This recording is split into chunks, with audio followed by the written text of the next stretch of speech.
Welcome back to the Tracy Take. I'm Tyler here with my brother Ryan, and today we are breaking down the Houston Texans 2024 NFL Draft. It was a lot of fun. I thought the Texans did a phenomenal job with their picks, so we're going to be breaking that down here for you in a second. But before we do that, be sure to go ahead and like, subscribe, and also ring the bell to get notified when new Texans content comes out by the Tracy Take. We're trying to get to 4,000 subscribers by the start of the NFL season, so any help is greatly appreciated. And Ryan, pull this up here. The Texans didn't have a first-round pick. They ended up trading back with Minnesota and achieved a second-round pick overall.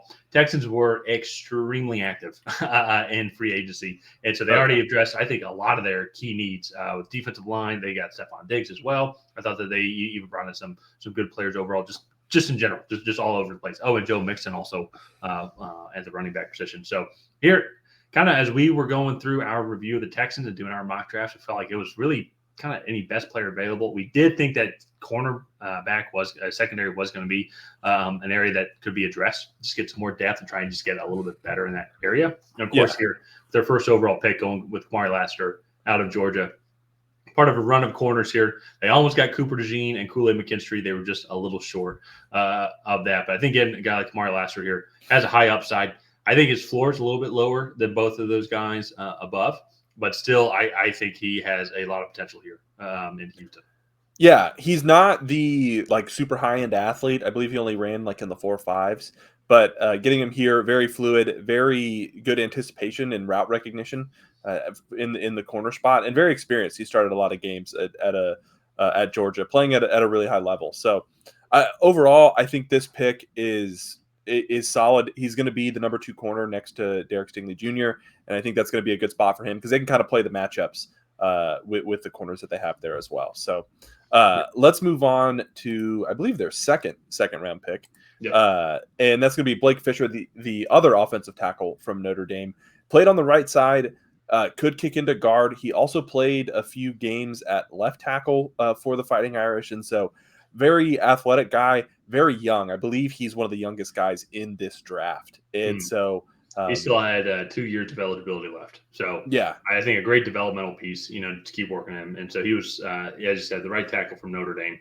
And so I think now you got your cornerback as well. Then they want to go and protect C.J. Stroud even more and get a really young guy like him. As you mentioned, it's a great developmental piece. Yeah. So let's move on to their third round pick here, Calen Bullock, the safety out of USC, a little undersized in terms of weight, but all in all, a very instinctive safety here. I think he's going to fit right in to this D'Amico Ryans defense. And honestly, now that I think about it, him, Derek Stingley Jr., now you have Kamari Lassiter. This secondary shaping up to be very scary. Well, not ready too. I mean, you had the Will Anderson defense. He's coming into his second year. They get brought over to Neil Hunter also. So I think I'm just looking at the direction that this defense going is. It's just going to be you're going to get rid of the ball quickly, and you're going to have the receivers going to have to be precise with their routes, just with the way that this Texas defense is going. We're all just amazed with how great that offense was running last year, but how this defense is shaping up, though, it's going to be something to watch. For sure. I believe with all the moves. And so let's get into their day 3 picks here. Starting off with Cade Stover. I do like this pick. Not the best blocking tight end, something that could be developed here. I think a good compliment to Dalton Schultz and I think a good project piece overall. Dalton Schultz is older, is in the latter half of his career, but I think he's still got a couple more good years left. But Stover could be a guy that can develop. And also, too, just kind of during his time with at Ohio State with C.J. Stroud, there's already that connection as well. So I think that that's a good piece to bring in. Then Jamal Hill, linebacker, and then Gerard Jordan as well, running back.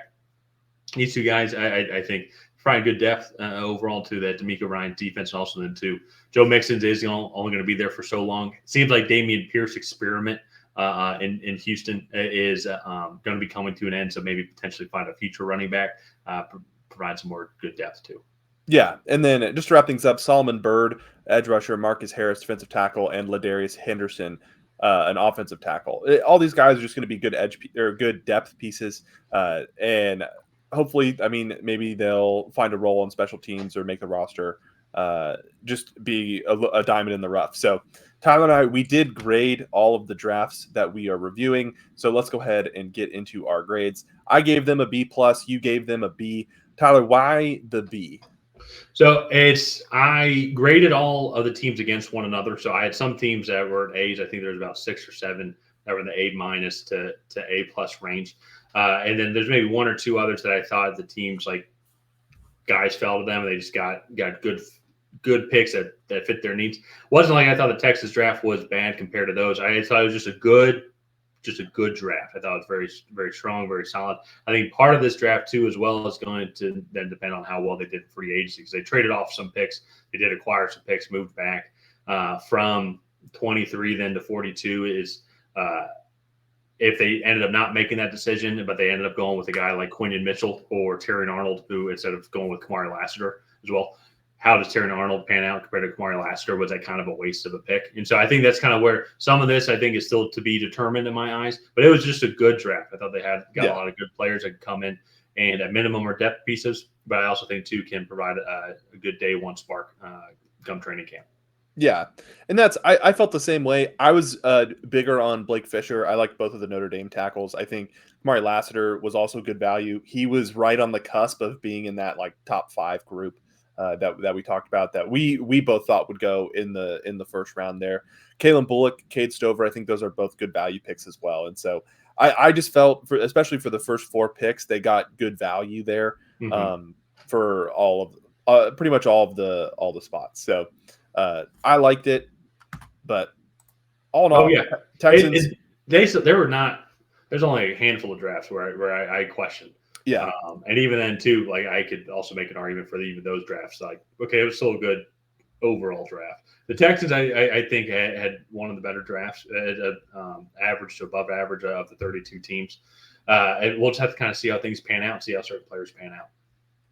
Yeah, for sure. So all in all, this is a really young Houston Texans team, and they have a really bright future. But let's go ahead and wrap up this video here. If you have not already, please go ahead and like and subscribe. Leave a comment down below on what you thought of the Houston Texans 2024 draft. Did you love it? Did you hate it? What would you have done differently? And on that, we'll see you guys next time.